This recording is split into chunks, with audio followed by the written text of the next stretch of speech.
আসসালামু আলাইকুম। পৃথিবীর যে প্রান্ত থেকে দেখছেন, যেখান থেকে দেখছেন সবাইকে সালাম ও শুভেচ্ছা জানাচ্ছি। আসসালামু আলাইকুম। সো আজকে বক্তব্যের শুরুতেই, আজকে কথা বলার শুরুতেই একটি জিনিস বলতে চাই, আপনাদেরকে একটি জিনিস আশ্বস্ত করতে চাই।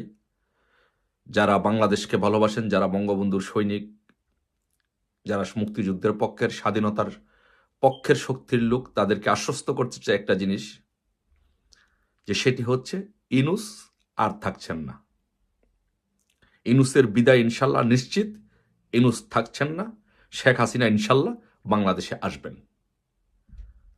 আমি সোর্স এবং তথ্যটা কোথা থেকে পেয়েছি সেটা আমি ডিসক্লোজ করলাম না, ফর কনফিডেন্সিয়াল রিজন।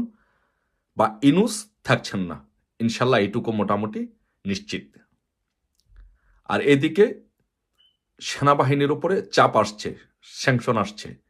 কারণ কারণ যে কারণে ইনুস থাকছেন না এবং সেনাবাহিনীর উপরে চাপ আসছে, এগুলো আমি বলছি। যে প্রথমত, যে আপনারা দেখেছেন যে গতকালকে এবং আজকে যে উপজাতি ছাত্র সংগঠনের উপরে, উপজাতি ছাত্রদের উপরে যেভাবে হামলা করা হয়েছে, তাদের উপরে জলকামান দিয়ে যেভাবে পানি ছিটানো হয়েছে, তাদেরকে যেভাবে পিটিয়ে আহত করা হয়েছে, সো এটা হচ্ছে অত্যন্ত মারাত্মক একটা বিষয়। কেন মারাত্মক একটা বিষয় আমি বলি, যে ইউনাইটেড নেশনের যারা সেনাবাহিনীর যেসব অফিসাররা কাজ করতে যান, বা ইউনাইটেড নেশনের পলিসি হচ্ছে যে সেনাবাহিনীর উপরে একটা গাইডলাইন দেওয়া থাকে, একটা নির্দেশনা দেওয়া থাকে। সে গাইডলাইন এবং নির্দেশনাটা হচ্ছে যে বলা থাকে যে এথনিক মাইনরিটি, সংখ্যালঘু, এদেরকে যেন রক্ষা করা হয়, এদের উপরে যেন কখনো অন্যায় অত্যাচার নির্যাতন যেন না হয়। এটা এদের উপর একটা স্পেশাল গাইডলাইন দেওয়া থাকে, নির্দেশনা দেওয়া থাকে। কিন্তু 5ই আগস্টের পর থেকে বাংলাদেশে কি হচ্ছে, কি হয়েছে আপনারা দেখেন। যে উপজাতিদের উপরে আপনারা দেখেছেন গতকালকে আজকে কিভাবে তাদের উপরে অন্যায় অত্যাচার করা হয়েছে, তাদের উপরে লাঠিপাটা করা হয়েছে, তাদের উপরে নির্যাতন করা হয়েছে, তাদেরকে রক্তাক্ত করা হয়েছে। এই বিষয়গুলো ইউনাইটেড নেশন কখনো ভালোভাবে নেয় না।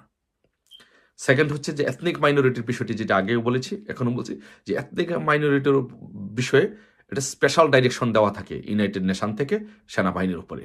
কিন্তু বাংলাদেশে এথনিক মাইনরিটিরা কি রক্ষা পেয়েছে? রক্ষা পায় নাই। আপনারা দেখবেন যে বড়দিনে, খ্রিস্টানদের বড়দিনেও খ্রিস্টানদের উপরে বাংলাদেশে হামলা হয়েছে। এবং আরেকটি বিষয় হচ্ছে যে ইউনাইটেড নেশন আরেকটি বিষয় নিয়ে কাজ করে, খুব শক্ত হাতে এটাকে দমন করার জন্য চেষ্টা করে এবং কাজ করে, যে সেটা হচ্ছে এই বিশ্ব থেকে জঙ্গিবাদের দমন। এই ব্যাপারে, জঙ্গিবাদ ব্যাপারে ওরা কখনো কোনো কম্প্রোমাইজ করতে চায় না। কিন্তু আমরা যে কি দেখেছি, যে 5ই আগস্টের পরে যে বাংলাদেশে যেভাবে জঙ্গিবাদ মাথা ছাড়া দিয়ে উঠেছে, যেভাবে জঙ্গিদের সাথে চুক্তি করে এই ফেসিস সুদখোর জঙ্গি ইনুস জঙ্গিদেরকে জেল থেকে ছেড়ে দিয়েছে, কত শত জঙ্গিদেরকে, যাদের বিরুদ্ধে বড় বড় অভিযোগ, হোলি আর্টিজান সহ অনেক বড় বড় হামলার অভিযোগ এই জঙ্গিদের বিরুদ্ধে, যারা তালেবান থেকে প্রশিক্ষণ নিয়েছে, সেই প্রশিক্ষিত তালেবানি জঙ্গিদেরকে এই ইনুস চুক্তি করে মেটিকুলাস ডিজাইনের মাধ্যমে তাদেরকে ছেড়ে দিয়েছে। সারা বাংলাদেশে জঙ্গিদেরকে এইভাবে ছেড়ে দেওয়া এবং জঙ্গিবাদের উত্থান, সেটা কখনো ইউনাইটেড নেশন এবং মার্কিন যুক্তরাষ্ট্র সেটা কখনো ভালোভাবে নেয় না। যার কারণে একটি জিনিস আপনি দেখবেন, যে আরেকটি বিষয় হচ্ছে যে দেখবে যে সেনাবাহিনীর ভিতরে জঙ্গিবাদের বীজ বপন করা হচ্ছে, এই বিষয়টিও মার্কিন যুক্তরাষ্ট্র এবং অন্যান্য দেশগুলো ভালোভাবে নেয় না। সেনাবাহিনীর ভিতরে জঙ্গিবাদের বীজ বপন করা, এটি একটি অনেক বড় একটি ডেঞ্জারাস বিষয়। আর যার জন্য এই সব কারণে, সবগুলোর সমন্বিত কারণে কিন্তু আপনি দেখবেন যে ফরেন ইনভেস্টমেন্ট কিন্তু বাংলাদেশে একেবারে বন্ধ হয়ে গেছে। ইউনুস বড় বড় কথা বলেছিল, এদেশ থেকে সে দেশ থেকে টাকা নিয়ে আসবে, এটা নিয়ে আসবে, সেটা নিয়ে আসবে। আসলে কিন্তু প্রকৃতপক্ষে আদতে একটি টাকাও কিন্তু সে বিদেশ থেকে আনতে পারেনি। এবং এই জন্য এই সব সম্মিলিত কারণে মার্কিন যুক্তরাষ্ট্র কিন্তু জো বাইডেন অ্যাডমিনিস্ট্রেশন যেই বাংলাদেশে যে রাষ্ট্রদূত নিয়োগ দিয়েছিল, এই ট্রাম্প অ্যাডমিনিস্ট্রেশন সেই নিয়োগটি স্থগিত করেছে। নিয়োগটি স্থগিত করে এখন নতুন, তাদের ইচ্ছা মতো নতুন রাষ্ট্রদূত কিন্তু পাঠাবে। তার মানে কি? তার মানে এটি কি বার্তা দেয়? তার মানে হচ্ছে জো বাইডেন অ্যাডমিনিস্ট্রেশন শেখ হাসিনাকে উৎখাত করার জন্য যেভাবে কাজ করেছে, যে ইউনুসকে প্রতিনিধি হিসাবে পাঠিয়েছে, ইউনুস তার বদলতে যেটি করেছে যে এখানে বাংলাদেশে তাদের জন্য একটি হিতে বিপরীত হিসাবে কাজ করেছে। তারা মনে করেছিল যে ইউনুসকে দিয়ে, ইউনুস একজন নোবেল লরেট, ইউনুসকে দিয়ে কাজ করাবে, জঙ্গিবাদের বিপক্ষে কাজ করাবে, তারপর আমাদের সেন্ট মার্টিন তারা একটা ঘাঁটি করবে, এগুলো নিয়ে কাজ করাবে। কিন্তু আসলে হিতে বিপরীত হয়েছে, আসলে এগুলো কোনো কাজের কাজ কিছুই হয়নি। যার জন্য এখন মার্কিন যুক্তরাষ্ট্র নিজেই তার উপরে ত্যক্ত বিরক্ত এবং তার উপরে যে সমর্থন ছিল সেটি উঠিয়ে নিয়েছে। এবং এটি মোটামুটি নিশ্চিত থাকেন যে ইনুস, এই ইনুস, জঙ্গিবাদের মদতদাতা ইনুস আর থাকছেন না। তার বিদায় ইনশাল্লাহ সুনিশ্চিত। সে যেতে হবে, খুব শীঘ্রই সে যেতে হবে, খুব শীঘ্রই বঙ্গবন্ধু কন্যা মাননীয় প্রধানমন্ত্রী শেখ হাসিনা বাংলাদেশে ফিরবেন।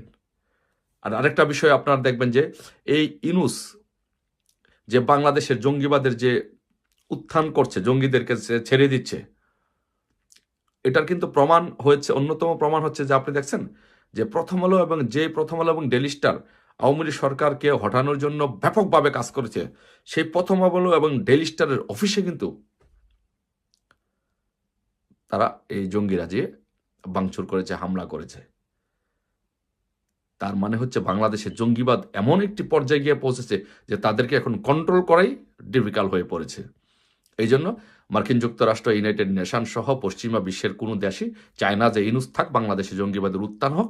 তাদের একমাত্র ভরসা বাংলাদেশে যে জঙ্গিবাদ নির্মূলে শেখ হাসিনার যে ভূয়সী প্রশংসা এই বিশ্ববাসীর কাছ থেকে কামিয়েছে, এই জন্য তারা আবারও চায় যে শেখ হাসিনাই বাংলাদেশের হাল ধরুক। শেখ হাসিনার মতো এরকম জঙ্গিবাদ নির্মূলের বলিষ্ঠ ভূমিকা যারা রাখতে পারে, এরকম নেতৃত্ব বাংলাদেশে থাক।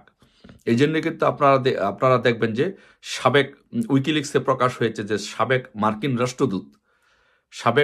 রাষ্ট্রদূত কিন্তু এই বাংলাদেশের জঙ্গিবাদ নির্মূলের ক্ষেত্রে শেখ হাসিনার এবং আওয়ামী লীগ সরকারের ভূয়সী প্রশংসা করেছে। তাই ইনশাল্লাহ সবকিছু মিলিয়ে বাংলাদেশে ইনশাল্লাহ জঙ্গিবাদের উত্থান হতে বিশ্ববাসীও দিবে না, আমরাও দিব না। এই ইউনুসের জঙ্গিবাদের মদতদাতা জঙ্গি ইউনুসের ইনশাল্লাহ অচিরে বাংলাদেশ থেকে পতন হবে। বাংলাদেশে আবারও সেই জঙ্গিবাদ নির্মূলের হাতিয়ার আমাদের প্রধান নেত্রী বঙ্গবন্ধু কন্যা শেখ হাসিনা বাংলাদেশে আসবেন, বাংলাদেশকে আবার উন্নয়নের মহাসড়কে নেবেন। ইনশাল্লাহ ইউনুসের নিশ্চিত পতন। আমাদের সকলকে ঐক্যবদ্ধ থাকতে হবে, সকলকে ঐক্যবদ্ধ থেকে যার যার জায়গা থেকে সবাই কাজটা করে যেতে হবে। কেউ কারোর জন্য বসে থাকলে চলবে না। এখন আমরা যারা আছি প্রত্যেকটি কর্মী আমাদের নেতা। এখানে কেউ কাউকে বড়ভাবে বিশাল বড় করে নেতা দেখার কোনো সুযোগ নেই। প্রত্যেকটি বাংলাদেশের প্রত্যেকটি আওয়ামী লীগের কর্মী এক একজন নেতা। আপনারা আমাদের নেতা। আপনাদের নেতৃত্বে ইনশাল্লাহ এদেশে বঙ্গবন্ধু কন্যা শেখ হাসিনাকে বাংলাদেশে 1 কোটি লোকের গণসংবর্ধনা দেওয়া হবে। সবাই ভালো থাকবেন ইনশাল্লাহ। জয় বাংলা, জয় বঙ্গবন্ধু। দেখা হবে শেখ হাসিনার গণসংবর্ধনার মিছিলে। শেখ হাসিনাতে আস্থা।